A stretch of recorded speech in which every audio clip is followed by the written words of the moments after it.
Yeah, your hand motherfucker. tap tone. I want to get one of those chorus things that like, and then have you guys. You know what I'm talking about? Pitch pipe. Is that what that's called? A pitch pipe? Yeah. I want to get one of those. It's supposed to get everybody in the same, like, ooh, they all hear it, and then in their heads, they're like, that's C, and then they get ready. Yeah. I want to start carrying one of those around just in general. Just like, to get people fired up, to make people wonder what the hell's going on. Maybe what do they call those when you start the workday off? A huddle? If you're working in a lean, agile environment these days. Work huddle. Yeah, No, just stop everyone and go. No, we don't do those. Wait, you never experienced a huddle at work, Mur? No, we don't do huddles. We don't do huddles. We don't do cuddles. We don't do any of that bullshit. I do remember at Walmart, they would do a, back when they cared, they would do like a song, and then they would get to the middle where they weren't sure between the wall and the mart where they would go, squiggly. And they would do some weird jig. But no. Weren't you on a streamline for middle management at one point? Weren't you? At where? Walmart? Yeah, weren't you in the batter's box? Weren't you on deck? No, not at all. I was asked if I wanted to be a cashier, or I think this position would really suit you a little bit better. It's a stockman position. I said, okay, what's a stockman do? Oh, well, a stockman is someone who's on call. They're all over the building. And anytime they hear a message, like they need something taken to a customer's car, we call a stockman. I said, that does sound more like my alley. When can I start? You can start tomorrow. Then the first day I get there, you know what I did? I spent about 7.5 hours in a parking lot collecting carts, because a stockman is code for cart pusher.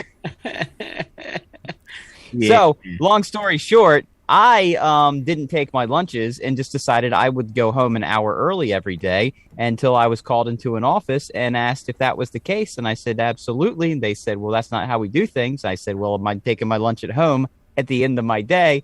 And they said, yeah, we're just going to let you go. And I said, okay. And I left. And then I came back the next day and clocked in. This happened for 2 weeks until they finally told me I should not show up to the store anymore. Damn.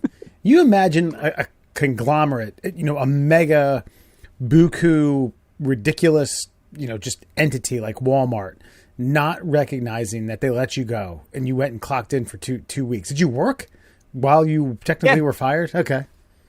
I pretended like nothing happened because the lady who told me that I didn't need to come back anymore had switched shifts. So we didn't really see each other. So she went from mornings when I worked to evenings. And so we were two ships that didn't even pass in the night. Mm-hmm. And so eventually the HR lady called me into her office. She says, it says here you were fired.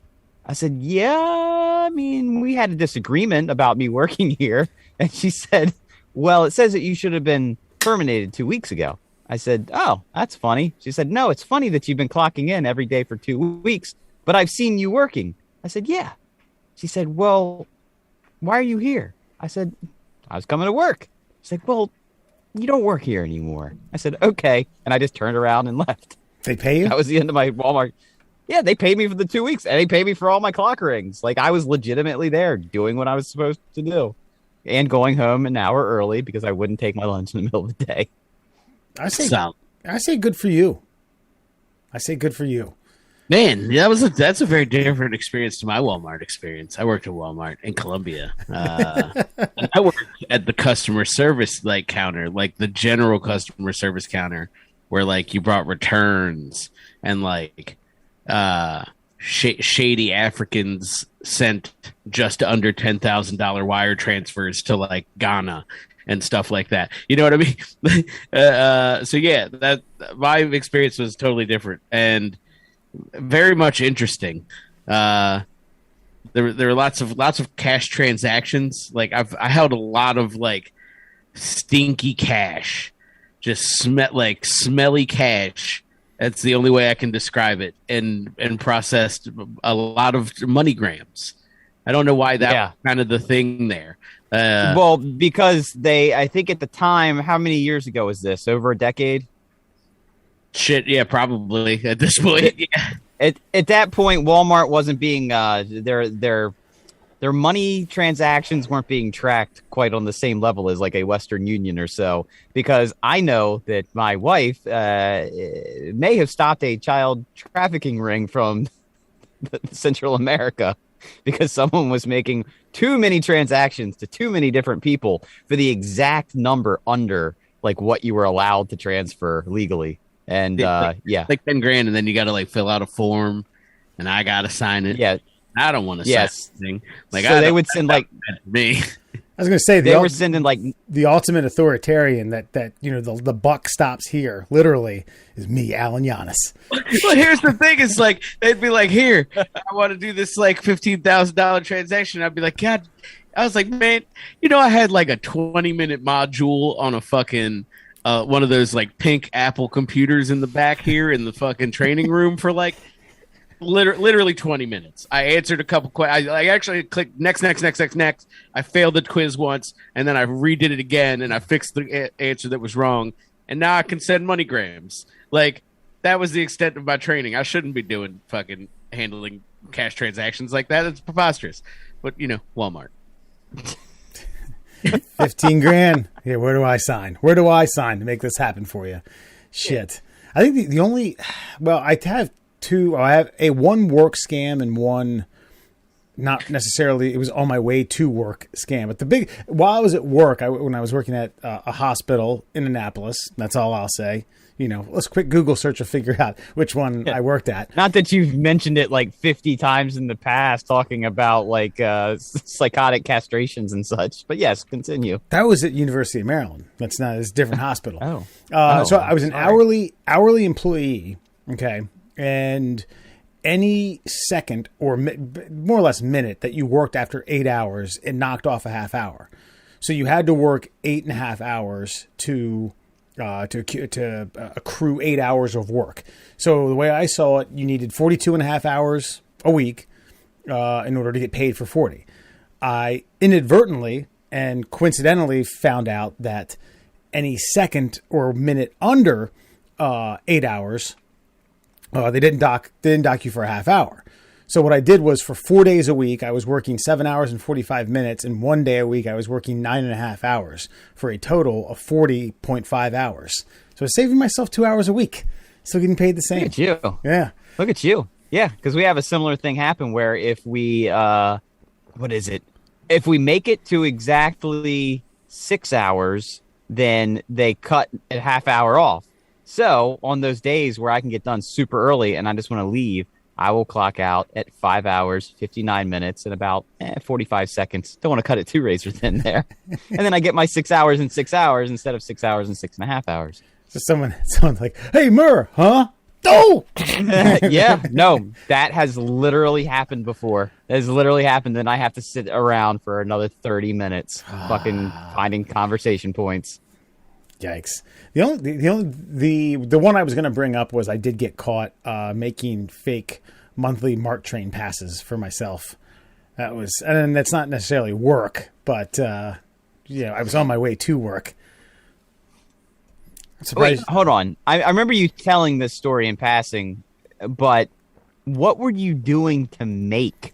Like, were you legit just like forging like counterfeit passes? Yeah, so I got a monthly. So with the MARC train, you can do daily, weekly, monthly, and then seasonal. Seasonal, I can't. I didn't qualify for seasonal. I don't know how. But the most cost effective at that point was monthly. I was taking the train every day to work, Monday through Friday. I scanned a pass, photoshopped in some lettering for each month in the code, got some cardstock, printed it out, made it look a little bit, and then put it inside like a laminate, cut it. I had it in my wallet once, and then I got nervous about it, so I put it in like a laminate thing that I put on my belt. And yeah, it worked for about 3 or 4 months, and then I had to take it out once. Someone got a little suspicious of it. And think of it was the beauty of, I don't necessarily know the beauty, the fault of this thing was if you grabbed it, you knew right away. If you had any wherewithal, if you were checking these passes on a daily basis, as soon as you grabbed it, you're like, yeah, this is fucking fake. And she's like, yeah, could you take it out of that for me? I was like, oh shit. So, and this is, I mean, I could have gotten arrested And now she's like, what is this? And she's like, and we had stopped at the next stop after work, which is about 6 stops shy of home. And I was like, fuck it. I'm going to fucking haul ass off this train here. If the shit hits the fan, I'll figure it out. I don't know. I'll get an Uber back home, an $80 Uber. She made me just pay for a one-way pass there. And she's like, I don't want to mess with all this bullshit. I don't want to go through all the hassle. But yeah, I was like, phew. Then again, after that, the only thing after that, I was buying a monthly pass that was a little shorter than where I was getting on at and where I was getting off at, which was actually cheaper because they didn't check the tickets till I was about 2 stops in the morning. Yeah. Saved me about $30 a month. That's about it. I like how he got caught for fraud, but they were like, all right, you're good. But then he was like, well, I'm just going to commit like a lighter version of fraud. After the later version of fraud, I got really good with what carts to sit on to figuring out, because it was the same people every day, so you knew who to avoid, and you knew who was like going to not check stuff until 2 or 3 stops down, et cetera, et cetera. You always had your honest fucking employee of the month every fucking month for 4 or 5 years who went through all this guy was a hall monitor, probably likely since kindergarten, fucking jackwagon. Oh, how dare someone be proud of their place of employment and take their job seriously and actually do it to the best of their ability. That dirty son of a bitch. That no good, goody two shoes, Dudley do right fucktard. God bless him. I just avoid his, well, normally I would try to get there and leave a cart, like not a cart early, but a stop early. Like I tried to get on at West Baltimore at 7:24 in the morning. Every now and then I'd miss that and I'd have to wait for the 7:50. He was on the 7:50, so I had to figure out where he wasn't going to be patrolling around. See, this is the thing. I can't remember the exact scenario where I brought this up, but somebody was hassling me about like, yeah, but if you do this and do this and do this, it'll only cost you this and this and this and this. And I just reminded them, look, I pay what's called convenience fees. See, what you have been doing is work and stress and anxiety and just to save a couple of nickels here and a couple dimes there. I know it's probably more than a couple of nickels and a couple of dimes, but you're like, your side of the eye, just trying to go to work, just trying to like commute, or you could have like just sat down and watched a Netflix special. You're like, okay, there's Johnny McGee. He's on the 7:50 train, but if I get here 20 minutes early, and then if I ride inside the diner cart, and right when I finish my coffee, I go to the trash can, Donna's going to be walking through the door, and I'll be exiting the cart, and it won't look suspicious. Like, dude, I'd pay not to deal with that. There was a bit of a Groundhog Day aspect to it. I'll give you that. Yeah. Also, like, all right, so you said you got on at what time? 7 something? Okay, so if I wasn't going to work out at the office, which I tried to do like once a week or so, maybe twice, because they had a good gym and shower, more often than not, I would catch the 7:24. If I missed that, which, the traffic or parking or just being late, the next one was, I think it was like, it varied. It was either 7:50 to 7:55 if it wasn't running late. Okay. And like, what's how you? So, in theory, you got up at what, like 6 a.m., 6:30? Ish, yeah. Train. My dude, it was in D.C., right? New Carrollton. Oh, okay. So you could have just drove for like fucking 50 minutes at 6:30 in the morning and been at work early. Like, yeah. Well, it wasn't so much getting there as it was coming back. Because it always, the traffic that accumulated around there in the 495 corridor, it was. I mean, I don't know. It was going to be like an hour and a half or so. I don't know your work situation, but I can tell you that if I'm going in at like 6:30, my ass is leaving that motherfucking office by like 1, maybe 2. Yeah, well, look, I don't have the job anymore. Okay, my contract expired. I don't work there anymore. Jesus, there are just better ways to do that. I think is all I'm saying. Middle class holes, everyone. Talking about our middle class jobs and how we scam people over. And if the MARC train still has a warrant out for my discretions, I'm sorry. All right, I'll pay you back with interest. Murr, Allen, and Foxman here. Murr, you had mentioned you had a couple stories for us. You had a couple things happen throughout the week that you wanted to share with us. Well, I mean, they're both. Well, one of them is really lame. I didn't expect to kind of start the show off with this one, but I just want to give you guys a nice little culinary tip. I like my fun facts, and I stumbled across one the other day because the boy likes his pizza, but he won't eat DiGiorno. He won't eat frozen pizza. It has to be from a pizza shop. So I've been getting, I'll get 2 large pizzas, and then that way we'll eat one, and then I have one that he can I can reheat in the oven throughout the week. Did you know that an entire large, not store-bought, what do you call it? Pizza shop bought pizza will fit inside of a 1-gallon freezer bag. If you take each individual slice off and you catty corner them in, you can put an entire large pizza in a gallon freezer bag. Saves you 1,000% space. Because I got pissed off one night. Fridge was full, and I'm like, "The fuck am I putting this pizza box? This is bullshit." And then I started tearing them up one at a time. I'm like, "Oh my god, they all fit in the bag." And then the bag just goes in the fridge, and you're done.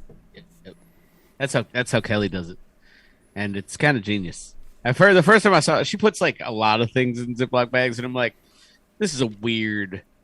At first when we started living together, I was like, "This is an odd way to do things in your refrigerator, ma'am." And then she did the pizza thing and a couple other things, and I'm like, "Huh, that's fucking far superior to my method." Just put a box in the fucking fridge.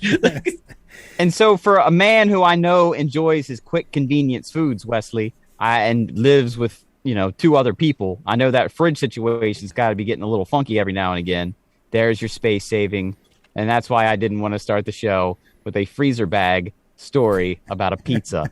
But I also, as Alan is well aware, and all of his compatriots, I listen to the Joe Rogan Experience quite often, and I heard him tell a little tale, and I have to call bullshit, and I wanted to get your guys' opinions on this, because he was talking about how flexible he is. And he can do, apparently, full splits. Full splits. This is a 54-year-old man who can touch his balls to the floor with his heels to the walls. And they were like, "Oh, so you can suck your own dick?" He's like, "Well, I mean, I guess I could." Like, "What do you mean you could?" He's like, "I mean, I've gotten my head down there, but I mean, I've never tried." Like, "What do you mean?" Everybody's like, "What do you mean you've never tried?" He's like, "Why would I do that?" Well, I mean, they're like, "Why wouldn't you do that?" So I don't want to specifically ask you guys, because I know, man, unless you're willing to answer the question, do you believe that someone who is flexible enough to get their mouth around their own pecker has never tried? I mean, yeah, because I don't think I would try. That just seems odd to me. Even okay, so. And I'm being honest. I think I don't think I could bring myself to do it, but. I think that Rogan's tried. I also don't think that he could.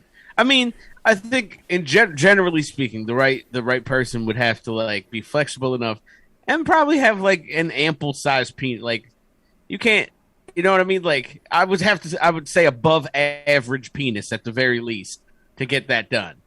I thought about that, but then I thought about these people that you see on America's Got Talent who can do a handstand and then grab a bow and arrow, flip their feet over their head backwards across their asshole, and then fire an arrow into a target. I don't think it matters how much they're packing there. I'm pretty sure they're getting there. I mean, that's fair, but I don't know. Bring up some America's Got Talent and show me when it wasn't a 13-year-old Ukrainian girl doing that shit, not a fucking dude of any age. So, I mean, I get it, maybe, but I have yet to see. Anyone that I believe would be able to do such a thing. I'm willing to say that anyone who is capable, any man who's capable of doing it, and I'm not saying deep throating themselves, because that's going to lead me to another story. I think any man that's capable of doing it has at least gotten to a point where it's if they say I haven't tried it, they've gotten it damn near up to where lips are touching lips, and they're like, "Yep, I could if I wanted to." It's just his reaction to the scenario was like, "Ugh, I mean, I wouldn't want a penis there." I'm like, okay. My instant thought process was I started to break it down logically in my own mind. I'm like, okay, I get your point. No one wants a penis in their mouth that's not a homosexual. Okay, I get that. I understand that. However, I've also never touched another man's penis. Ooh, but I don't want to give you the track record on how much I've touched mine. So I get the philosophy maybe that it would be, but it's kind of like, well, you do this other thing that you wouldn't do to another man. So how is it really that much different? And so if you were capable, to me, the way he was describing it, it's like, well, how high can you jump? I don't know. I can touch the top of the backboard. Oh, so you can dunk? I don't know. I've never tried.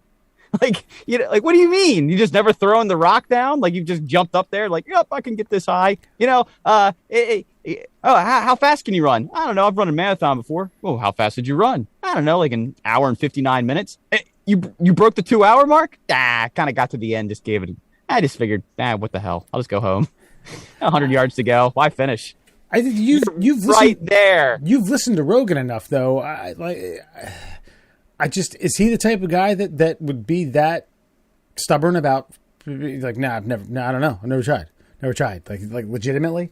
That's what gave me pause on his almost making me think bullshit. I think he can get down there, and I think he has tried. As I've never heard him pull back. I've never heard him pull back from something that's quasi embarrassing, and he pulled back from this one.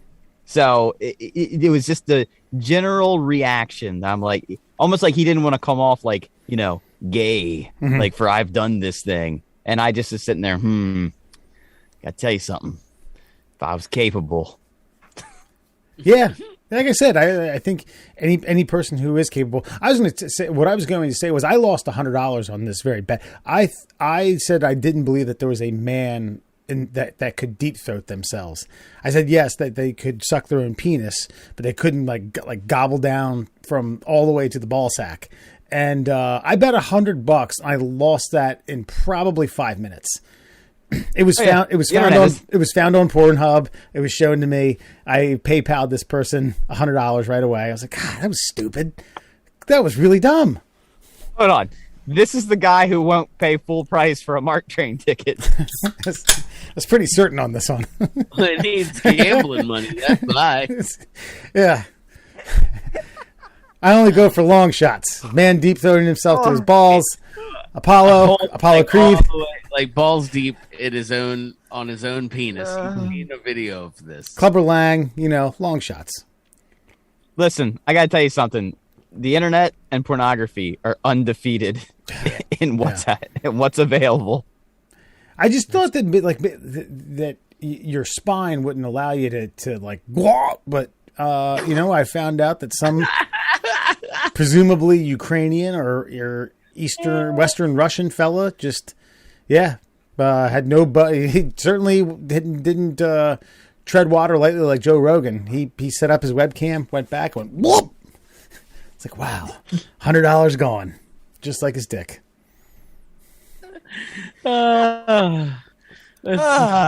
Too much. Yeah. Well, I don't know if this is going to make it too. We'll see. Follow up. Let's see if anyone gives him more shit on his show. Recently, and I told you guys this, for those of you who follow us on YouTube, we got another slap on the wrist by the old YouTube warning committee. This is so. First of all, we put out the QAnon March 4th, the new presidency. Okay, so this is back in March 4th. Alan, you had presented us with a theory that was it Ulysses S. Grant was the last president. Yada yada. They were going to pull some strings. Trump would get in. It's a 3-part series on the Q Report playlist. They removed part 1. It was cited for harassment and cyberbullying policies. The only bullet point that I could think of. Now I rewatched it because I put it in an appeal, and I said the only thing it says enticing or invoking violence. Now there's also harassment and education awareness, but the invoking violence is the only thing I can think of. And because I didn't. First of all, it's all satirical. We're joking. We're not promoting this stuff. We're not promoting any type of violence. But I can't help but think some fucking schmuck prick got on there and saw it. Goes, I'm going to report him. Me. Because all of these people just say, when they finish a sentence, they go, me. Because that's what this is about. Assholes. If you're listening, I hope you get your nipples ripped off by a fucking vice grip. Incite that violence, you piece of shit. Yeah. Invoke that fucking violence. I'll come to your home. Okay. I'll find out where you are. This is getting taken off YouTube. Yeah, I think the only thing is, when we began that segment, we were quasi taking it seriously. Like, I think there was a point where I summarized all of Alan's ridiculous points as if they were based in reality. And if we ended the clip there, then maybe somebody didn't understand my smarmy tone. And there's a lot of dumb fucks out there. That seems to maybe only be the reason. Considering the things that we've talked about and said on this show, the slaps on the wrist that we've gotten have really not been that bad. I mean, we have, like, the Q report in and of itself could just get all of our shit probably shut down. Probably. Yeah. But except for the fact that this is America and we should be allowed to say whatever the fuck we want about whatever we want. I mean, we can. We're just doing it on fucking private platforms. I was going to say, tell us nothing. Those are private. They can censor us. Yeah. Okay. I know. All right. Hey, man, gay wedding cakes. We didn't make it this way. That's right. No. Okay. I know. This thing tears me apart here because, okay, no regular American. Don't you dare, Alan. I see you're just waiting to pounce. I know. No regular. It was set up under the pretense that, like, hey, this is your world. We're just hosting it, right? Okay. And we're at a point now where the average American cannot communicate freely on these gigantic platforms unless they build their own. But we can't afford to do that. So yes, we do utilize these services that are provided to us, except now they're like, oh, we're a money-making platform, so we can decide which things we want to make money off of and which ones we don't. I'm starting to agree with a lot of liberals that the internet is a utility. Just like if you and I were talking on the phone, like if Verizon was like, hey, you know that conversation you had yesterday? Yeah, I don't really like that.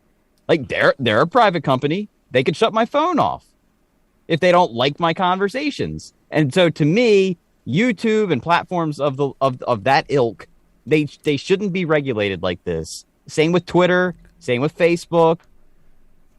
Just let it all out there. The idiots will rise to the top and be crushed by the more intelligent folk. And if they're not, then we just know who to put on the cruise ships when we sink them. That's it. I mean, that's fair. Utility of the internet. I think that's my takeaway from Mer's rant. Yeah. I don't agree with it, and I understand what you're saying, but it boils down to, and this goes back, okay, when I heard this term, it was for a very specific event, but it applies for everything, and it's called too many titties, okay? And at Chesapeake City, there was once an event called Canal Day, all right? Canal Day was where a bunch of boats got tied together, and it was a drinking extravaganza. The town partied. And I don't know, after like 30 or 40 of these events, 30, 40 years in the running, they sent in the Coast Guard, and then it just became no fun anymore. And we theorized it was because there were just too many titties. There's too many breasts being shown, and people were having too much fun. That's what fucking these things have become. Just too many dickheads. Too many titties, too many dickheads using it to promote bullshit. So they stepped in and were like, nope, we're not doing it. Now, listen. I don't like the fact that we got censored. I don't like the fact that I can't post anything on YouTube for the next 4 or 5 days. My girlfriend sure as hell doesn't like it because I complained to her about it. Like, I can't post anything. God damn it. Now I got to talk to you. You want to hear what I got to say? She doesn't want to hear that shit. All right. Now, but the fact of the matter is when we roll the dice. We roll the dice as a podcast, as a platform, and we make these things called March 4th, the new presidency. We might get a slap on the wrist every now and then. Okay, I get what you're saying, but we're obviously appealing it because they misinterpreted what we were saying. So we're being throttled for something we didn't even do. Right. So I get your point, but in order to stop the innocent people like ourselves, I mean, right, like from being censored, then you gotta not censor anyone. Well, that yes, but that brings me to my next point because, and Alan, I think we've talked about something similar to this. I thoroughly 110% believe that no matter how well we're, like, I could get fucking Hemingway to write the appeal for me. I don't think it would mean dick. I don't think anyone reads those. I think it just gets shot into the cloud, wherever the hell that is. Yeah, no, 100%. Because I remember my appeal on fucking Twitter, like nobody was reading that. It just goes into the void. It's just for you to shout, like literally. It's just for you to release your anger, and then YouTube's like, oh, okay, I'm holding out hope. I have to disagree with you, Wes, because we had a video that was titled something specific, and it was tongue in cheek. And I remember I appealed and I said, we're actually talking about I can't remember what it was, but it's something that could be construed as a euphemism. But I remember appealing and I said, no, we're actually talking about that thing. We're not talking about the euphemism. Give it a listen if you want, but we're not actually talking about the dirty thing. It's a real clip. And it was, and they finally, they reversed it. Was that on Facebook? Yeah, it was on Facebook. Oh, yeah, okay. Well, a little different. A little bit different. Anyway, I don't know what to say. We can't post videos until next Tuesday. So, folks, if you've been expecting something, we apologize. We'll get back at it, and this will get posted a little bit later. So, as far as YouTube's concerned, see you next Tuesday. Yeah, everything's cunt. And for frame of reference, go ahead and check out the March 4th, A New Presidency Parts 2 and Parts 3 in our Q Report YouTube playlist. Alan and I played some golf Sunday. We were striping it. It's cold as fuck. Cold as fuck. But you're laying it on. But Alan told. Listen, I do like these personal true stories to become kind of a little more organic, but this was too fucking good to pass up. He had me cracking up on the golf course, and I thought about the story long after leaving the golf course into the evening, and I was like, I'm gonna get him to tell that on the fucking podcast. So Alan, go ahead and take it away. The platform is you. The platform is yours. No censoring from us. Candid story time. Yeah, so like Wes to say, we were talking golf, and we were talking about I don't know, Murr, if you've heard tell of us as like the fraternity working at WVU football games.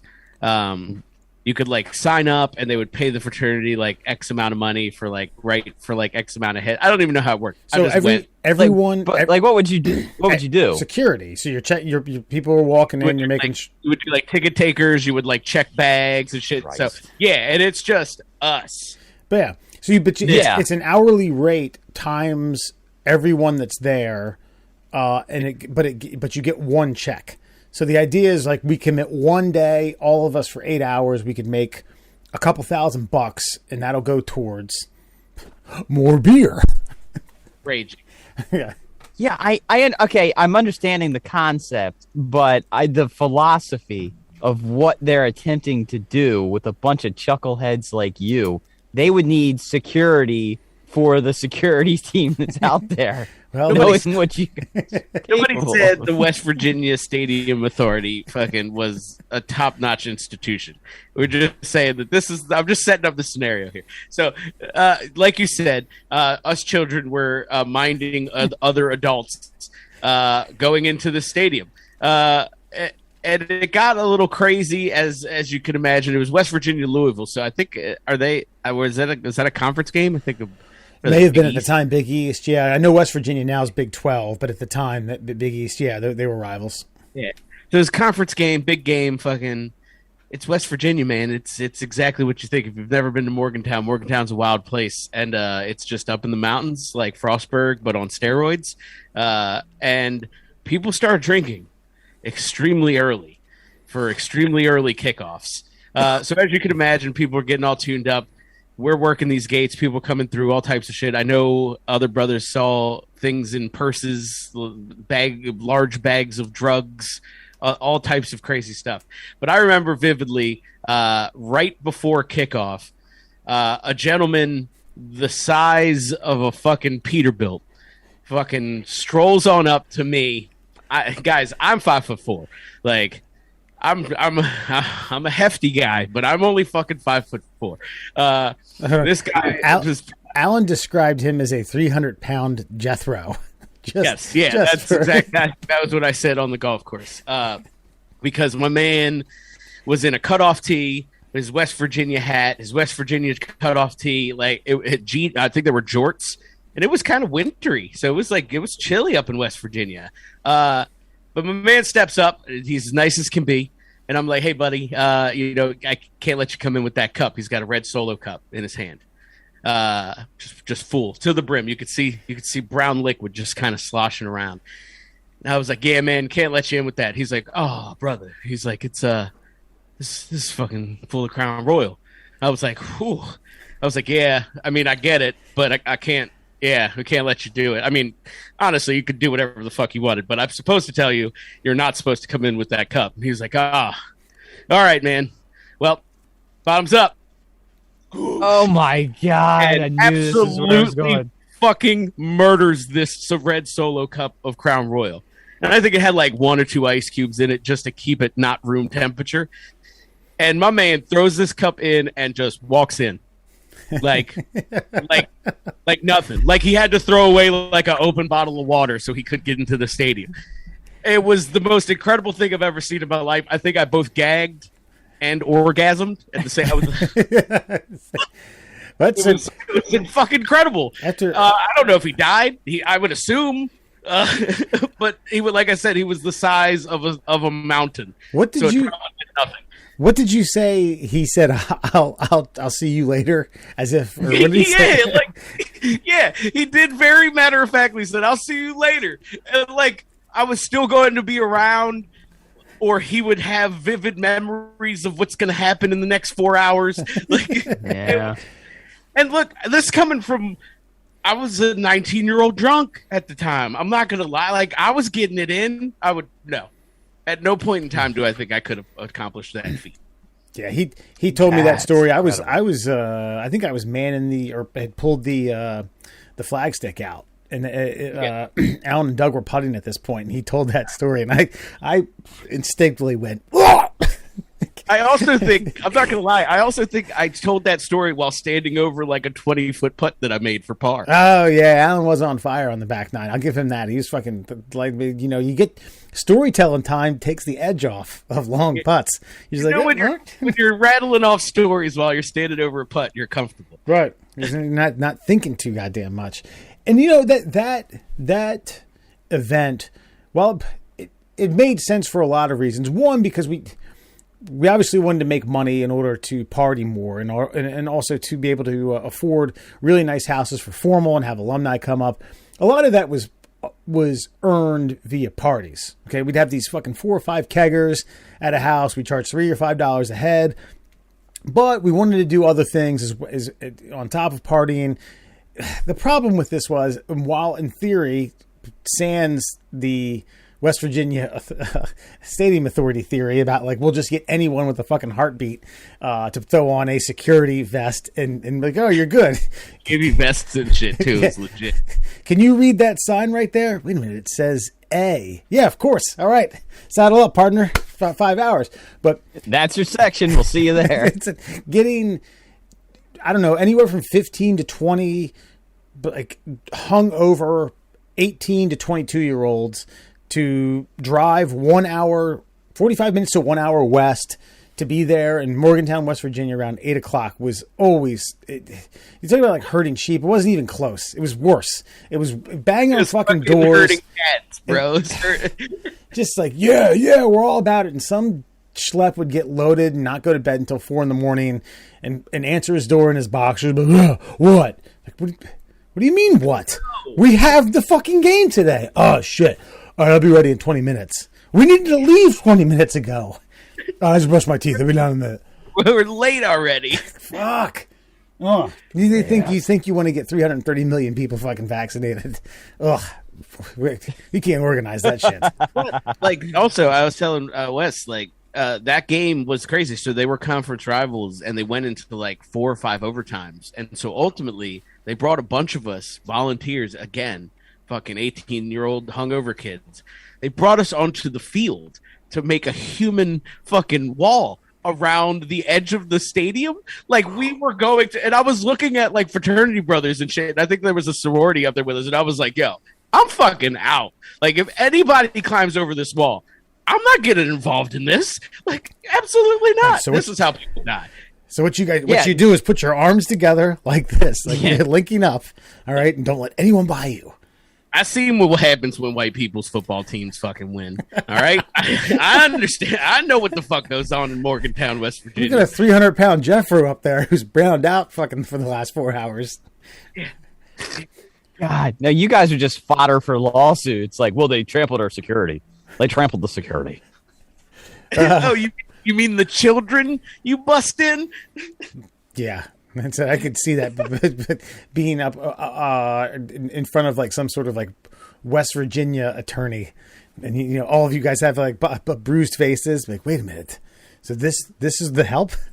This is who we got here? Yep. I actually want to try to do some math here. So, okay, how many of you were there?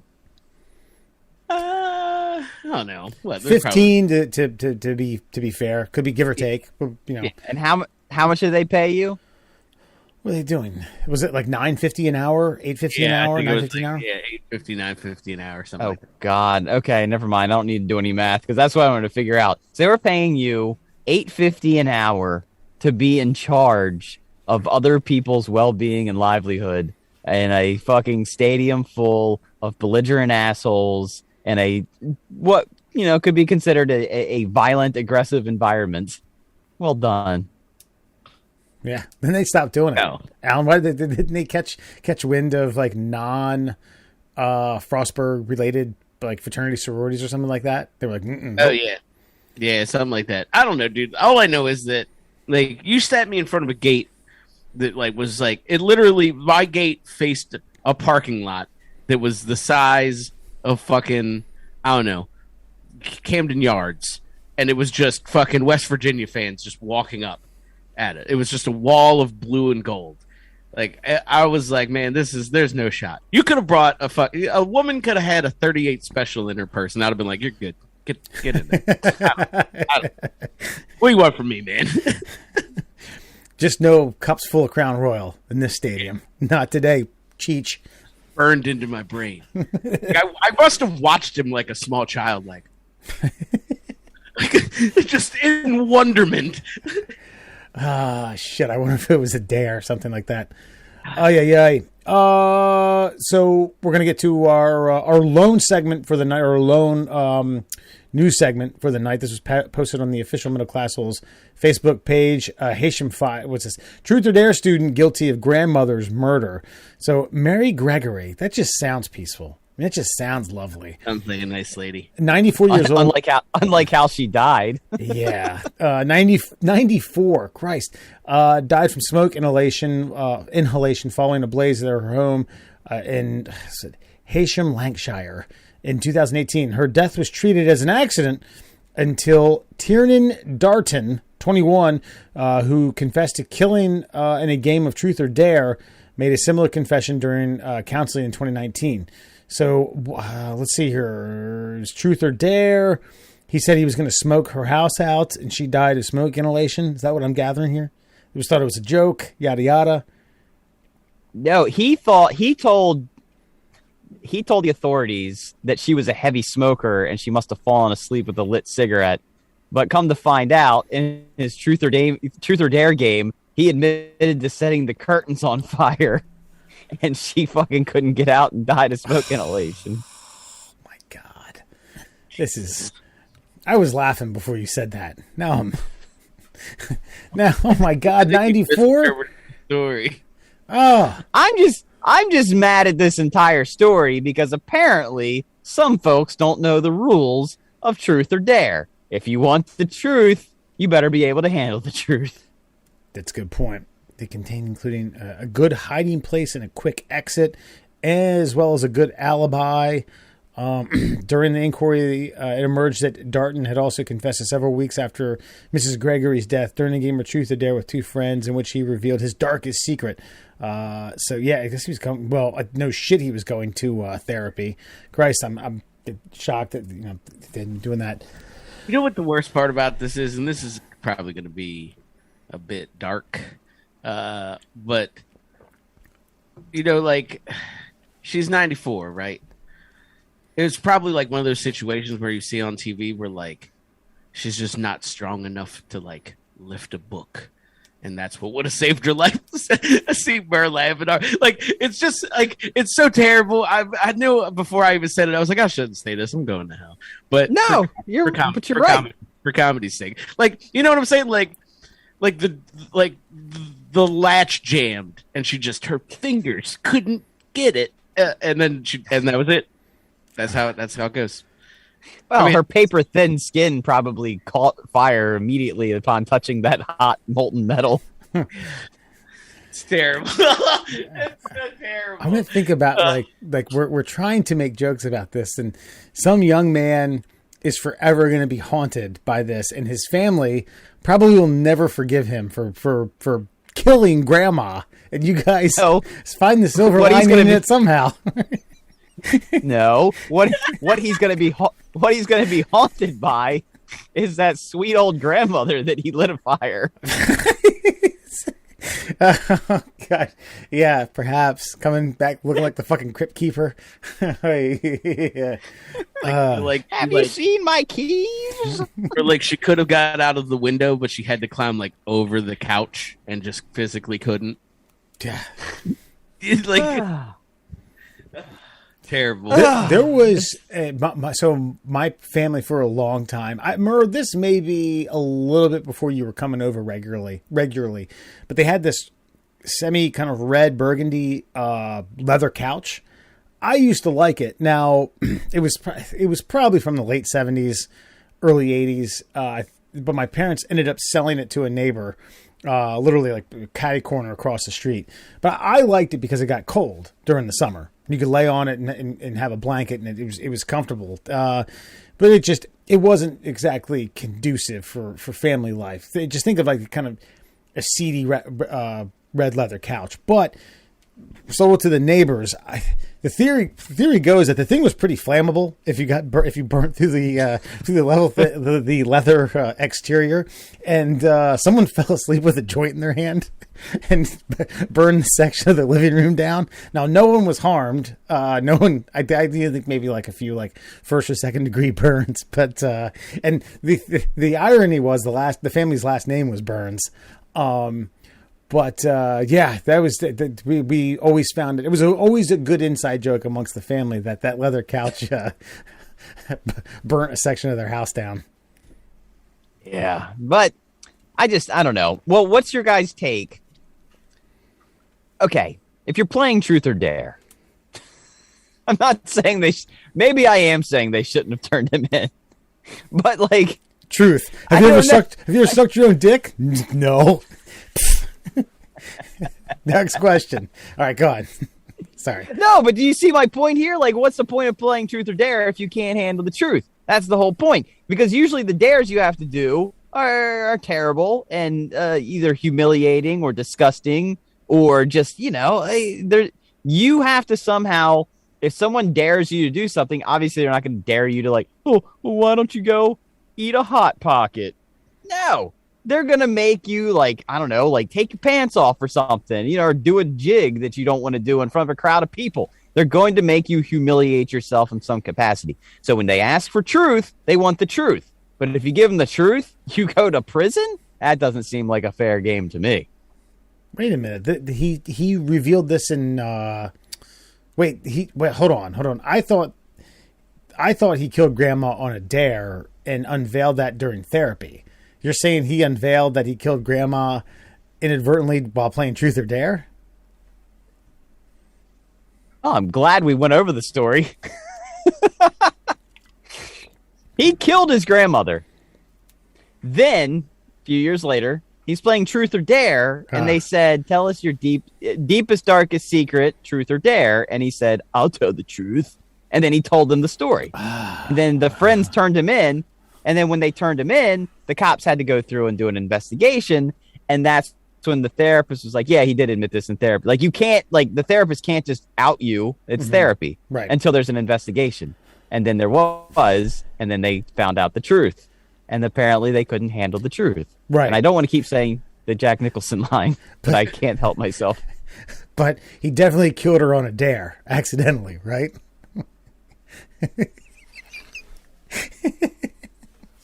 Yep, definitely.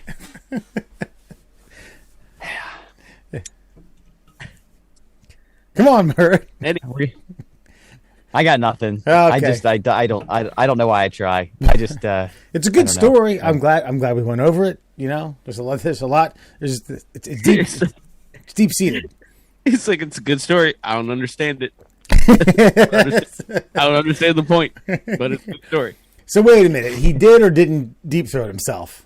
All right. Was that one of them? That's how the fire started. Well, at this point, considering where his living conditions are now, he may very well be. All right. I think we've had enough, and I think it's time for a little thing called Fun Fact Friday. That's right, my friends. It's time to get yourself some knowledge inside that stupid little brain of yours. I've got 5 fun facts for you, being brought to you by the Shin Splints Recovery Group. If you have some pain below the knee and above the ankle, and you are a very pussified individual who doesn't know how to cure himself from the uncurable disease of shin splints, head on over to the Shin Splints Recovery Group on Facebook. Let's get to it. 5 fun facts for you fuckers on a Friday. Did you know the U.S. has a national volunteer-based program called No One Dies Alone, NODA, where volunteers keep continuous watch at the bedsides of dying people who have no family to visit them. NODA, not a single person's going to come check on you. Terrible. Thank you. I only picked this one for that stupid shit. Yeah. Thank you.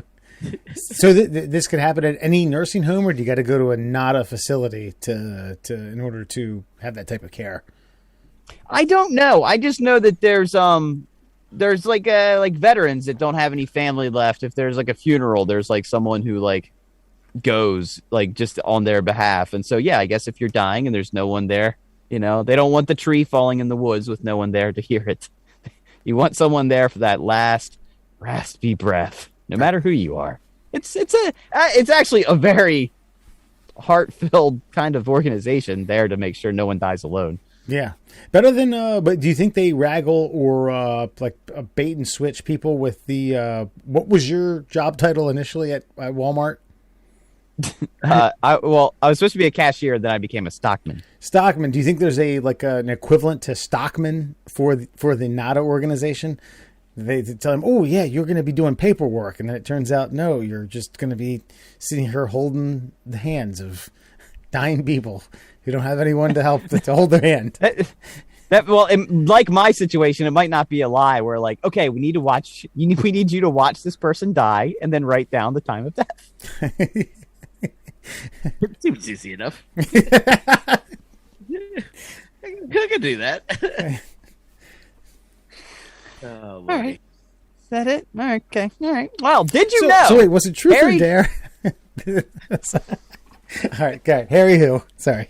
By the way, I hope they like pick ping pong balls to see who has to stand with like the dying people in that room. Because if there's somebody that's violent, I'll do it. No, I'll go. Like, I feel like the person who raises his hand to volunteer is the exact person you don't want to go. It's probably like a rotating list. You know what I mean? Yeah. I hope. Well, fucking Jerome's up this time. Just tell him get over there. Yeah. You're on. It's like a watch list. You know. Sometimes you get this ward. Sometimes you get that section. Yeah. That's terrible. Did you know Harry Houdini willed all of his props and effects to his brother Theodore Hardin, under the condition that they be burned and destroyed upon Houdini's death? Instead of keeping them, Hardeen sold them to a collector who put them in a museum. In 1995, the museum caught fire, causing the props to be burned and destroyed. Jesus Christ. Ugh. Maybe that woman Mary caused that. She was 94. What was this? True. It kind of works out for everyone, though, you know? Like, brother got a payday. Thanks, famous brother. Famous brother got his shit burned. Yeah, and store owner got an insurance buyout. Yeah. Like, okay, but my question, well, okay, I guess, what a fucked up brother, though. I mean, think about it. Like, the reason that, obviously, Houdini did some dangerous stuff, so he went ahead and thought ahead and said, okay, listen, if I die, you get all my shit, but you have to burn it and destroy it because I don't want anybody to know how I did this stuff. And it's like, yeah, I'll take it all and burn and destroy it. Cha-ching!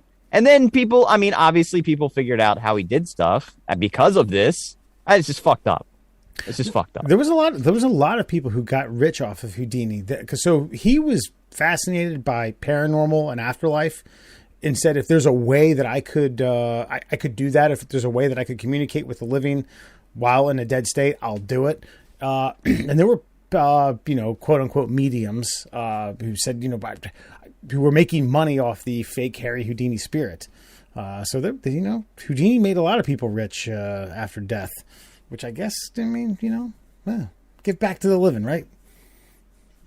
Sure. Nah. No, but he didn't make that. He didn't make that much money in his life, though. Like, it wasn't until the end that he started making money, like right before he died.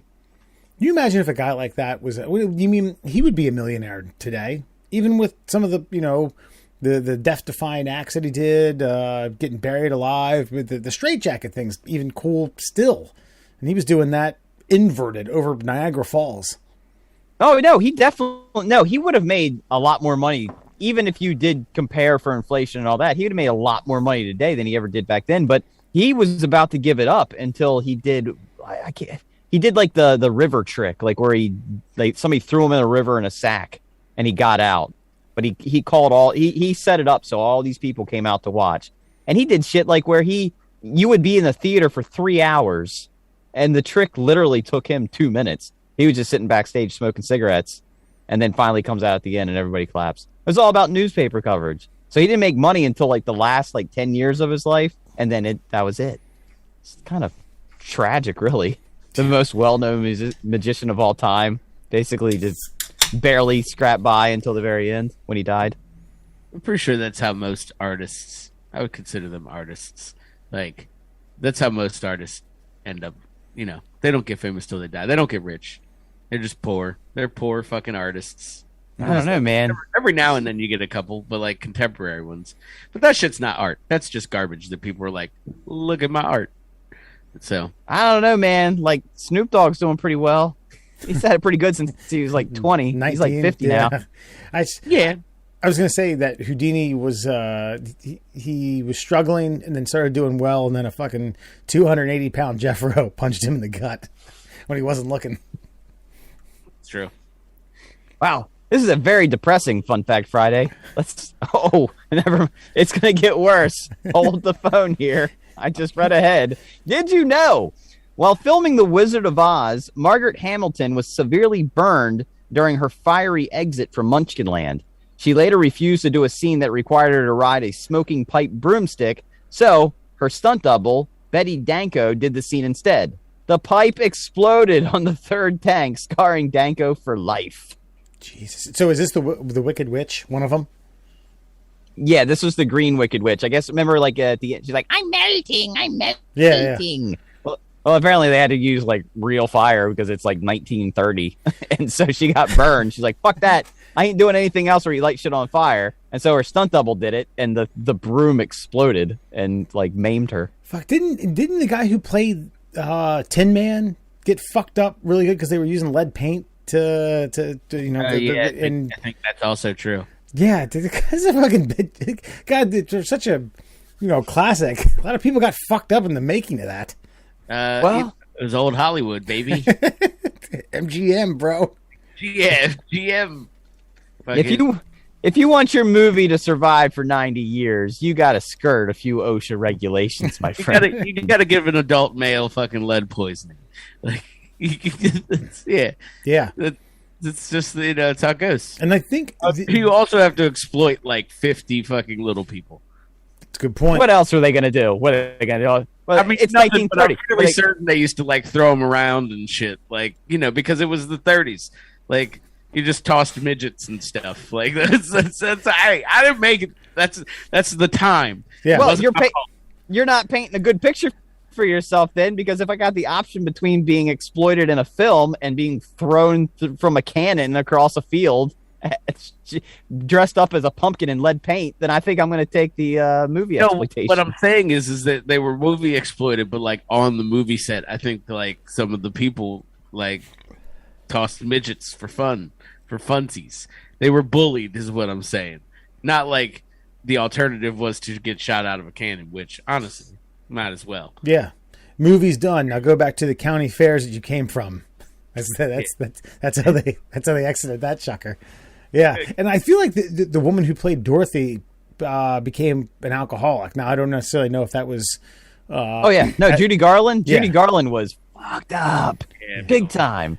Maybe not necessarily as a result of watching a stunt double get pipe bombed and the Tin Man getting what I don't know, God knows what, some sort of cancer from lead paint being smeared all over him daily. But maybe she just made a lot of money young, and that's what young people with money do. They drink. That's what happened. She made a lot of money young, and then she tried to stay young. And I think she had like some of the first plastic surgery that was ever available. And, she had some of the first barbiturates that were ever made available too. A lot of them. By the way, Judy Garland was is Liza Minnelli's mother. Oh, I didn't know that. Yeah. Wow. That was back when Hollywood was weird. They were like, I had this kid, but just don't associate yourself with me. Go away. Yeah. If you tell them I'm your mother, then they'll think I'm a woman who's old enough to have children. Yeah, so you keep that shit to yourself. Yeah. Yep. Well, give me another Pall Mall. Sipping martinis, I was going to say, yeah. And having those big cigarette holders. Which, not going to lie, I would probably get one if I smoked a cigarette. Who the hell do you think I am? Liz Taylor? Get the fuck out of here. Did you know when Apple started designating employee numbers, Steve Jobs was offended that he received the number 2, while Steve Wozniak got to have the number 1. He didn't like being second to anyone, so he took the number 0 instead. Who the hell Steve Wozniak? No, that's other fucking Apple. That's other Apple guy.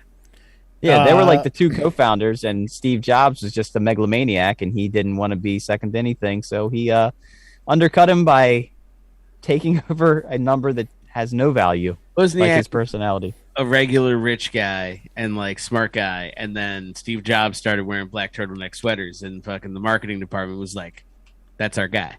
Bam. Agent Zero.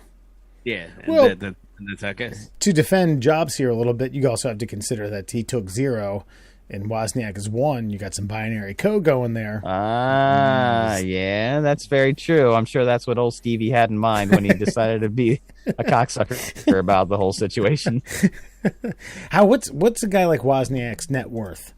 With Jobs is what was a Steve Wozniak. Sorry, boss. I'm gonna butcher your fucking your last name. Net worth. Let's see here. I'm gonna say he's worth. I got it. Alan, what do you think? $30 billion. Alan? Yeah. I got. That doesn't sound right. Oh, he's looking it up. He's cheating. Yeah, I'm saying $30 billion. Oh, no. Yeah, I already looked. I was looking it up. 100 million. Right. Yeah, I was like, that doesn't seem right. 100 million. 100 million? That's it? Yeah. Well, he got out early. I know that, but still, I mean, it's not like he has to go out skimping every other Friday at the old TGI Fridays. Yeah, so he'll be all right. It's kind of like the old who was everyone's friend when you made MySpace?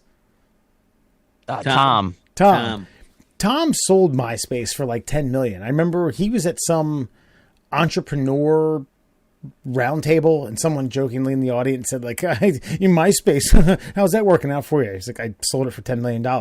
It's going good." Fuck you. Yeah. I'm retired. I take vacations every 3 months in Turks and Caicos. What do you do? Yeah.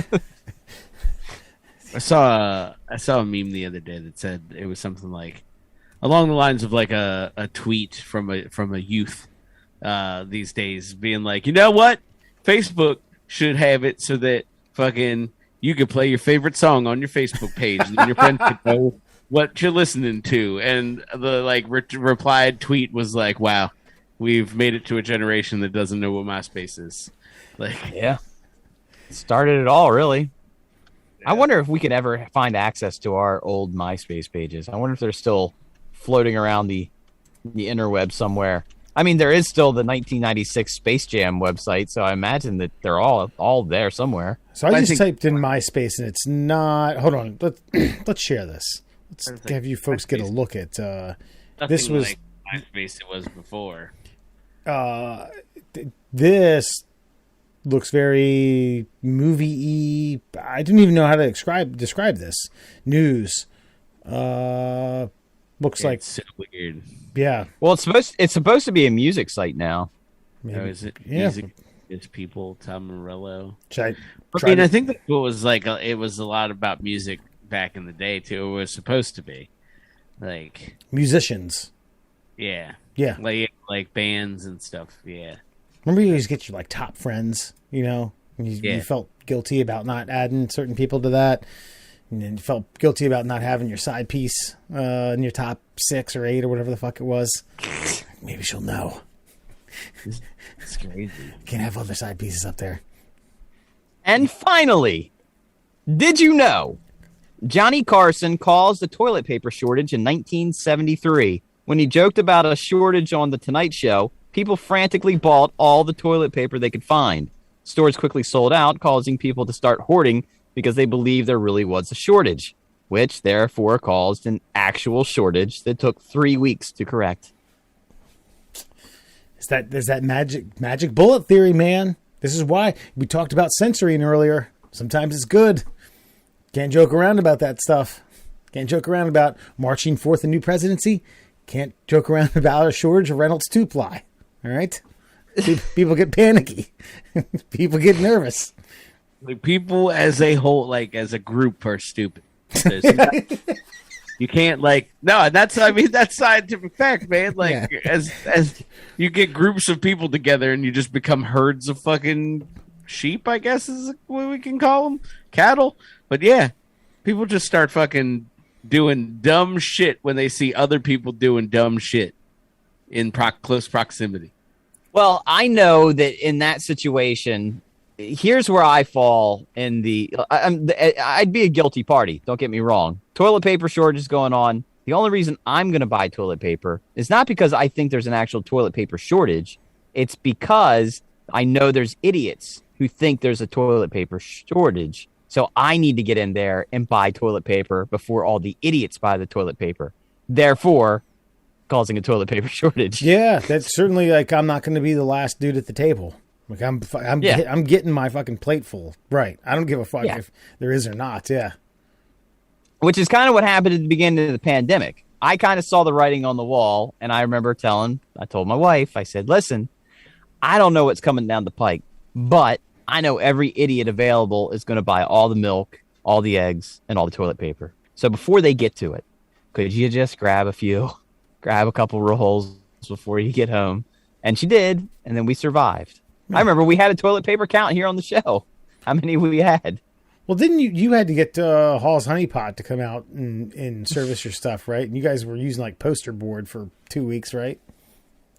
No, I knew that if it all came down, I was just going to use a washcloth and a shower. I was going to be fine, just like the rest of the world. Yeah, just taking a lot more showers. That's really it. Yeah, it's like by the American way, bidet. I have a bidet now. I have a bidet because of the pandemic. Oh, and you haven't bothered to do a video demonstration?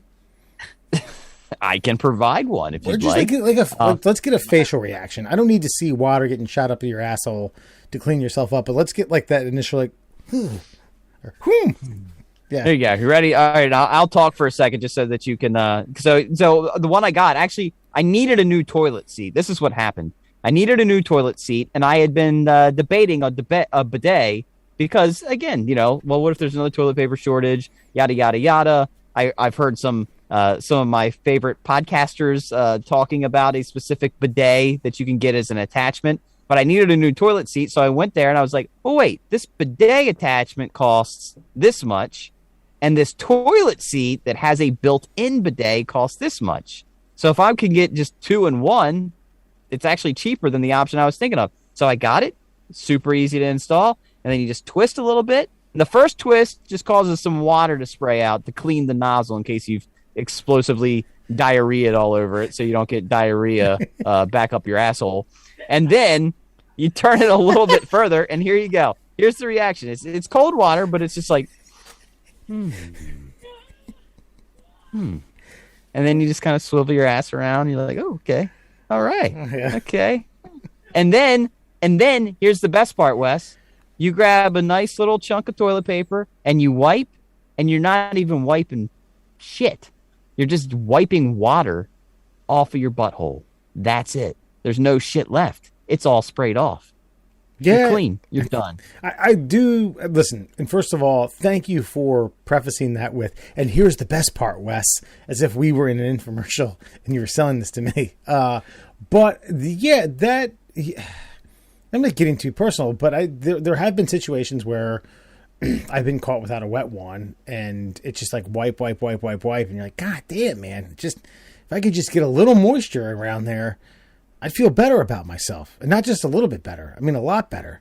I don't know. Does your family endorse this? Do you allow the young one to bidet himself? Do you call it that? Do you call it bidetting yourself?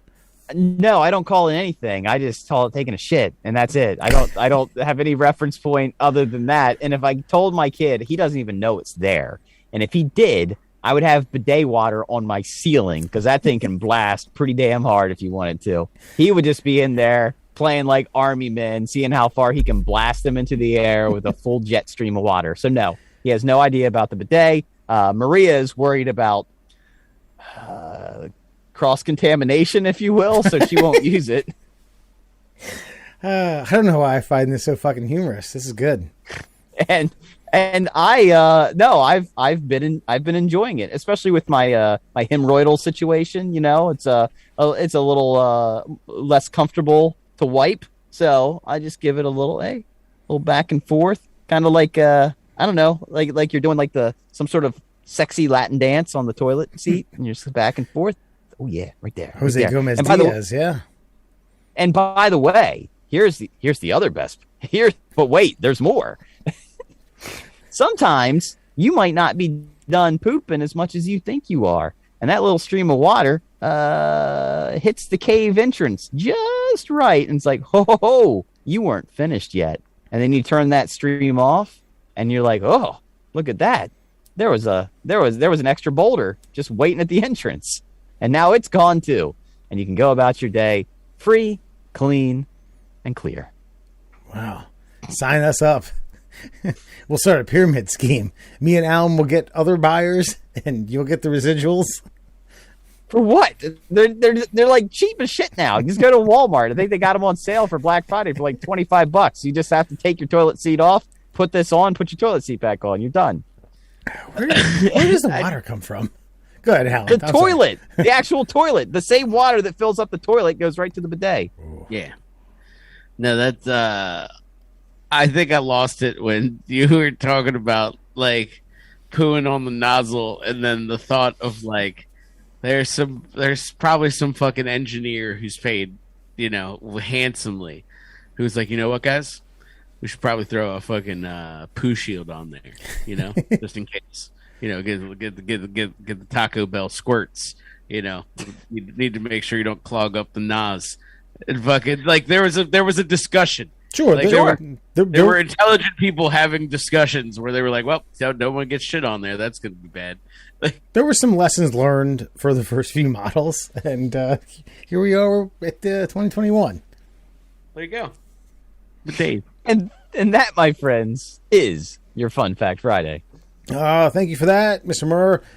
Alan Listen, this is usually where I kick it to you and tell us where you can find us on all of our social media platforms. But today is very special because the Middle Class Holes have entered a new realm. That's right. That's right, ladies and gentlemen. The Middle Class Holes have established themselves in Generation Z on TikTok. So go, I don't know, harass us or share. I don't know. I don't know what. Go TikTok us. I don't know what the appropriate verb is, but go to TikTok. And go to TikTok and type in Middle Class Holes, and then just follow us and make us famous, maybe? Because Instagram's not working. But you can find us on Instagram and Twitter at MDL Classholes is the handles for those. And, of course, on Facebook, you can find us as the Middle Classholes. Were you going to say something that cut you off? I'm sorry. No, you did not cut me off. I just, I don't know what the fuck I was doing. We got an email? Yeah, I was good. That's what I was scrambling for. Yeah. So as Murr looks and see if we have an email, that is our preferred mode of communication. That's a lie. We take all modes of communication. Comment us. We'll fucking shit talk you on social media. But if you do email us at tickleourtummies@gmail.com. That's tickleourtummies, plural, @gmail.com. We do in fact have an email, and it reads as such. Security alert. A new device signed in to tickleourtummies@gmail.com. That was me creating the I think trying to TikTok get account. the TikTok account. Yeah, I'm hitting Murr up at like 6:40 in the morning. Hey bro, give me the fucking code, all right? That 6-digit code. I think Murr's like wiping cold out of his eye, feeding his boy. Like, I was at work. I was at work, and Wes, in classic form, like just no context, just shoots a message over like, "Yo, hit 93." It's like Murr's probably thinking it's a fucking like a Spotify channel. Hits 93. Hell yeah, Montel. That's me. And then finally, I think I hit him back like, "Hey, somebody trying to sign into the to one of our accounts," and Wes was like, "Yeah, it's me. Hit 93." And then I go and I check the email. It's like, "Oh, yeah." There's like four numbers, and like one of them's 93, and it finally made sense. It was like the fucking last scene of the Usual Suspects. Like, "Oh, hit 93. Kaiser Cersei wants access." I was probably like driving to work, or no, actually, you say it was 6 in the morning. Never mind. No, I was probably anti-coffee. Like, come on, give it to me now. Get this TikTok in. Whew. All right, folks. Well, yeah, appreciate it. Shit. Hopefully, in a few days, we'll be back on YouTube. Otherwise, check us out on the social media platform. Check us out on that TikTok. Shit's wild, man. You just swipe up. You just swipe up. Things go up. What's the bump? You getting a booster shot?